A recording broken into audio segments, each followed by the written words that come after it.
تو نبی دو جہاں صلی اللہ علیہ وسلم نے اپنی امت کو ابھارا ہے، شوق دلایا ہے کہ وہ کثرت سے درود و سلام پڑھیں۔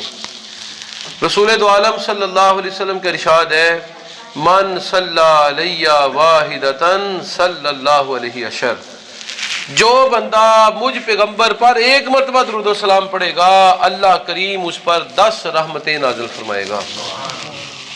ایک حدیث میں 3 اجر بیان کیے گئے ہیں۔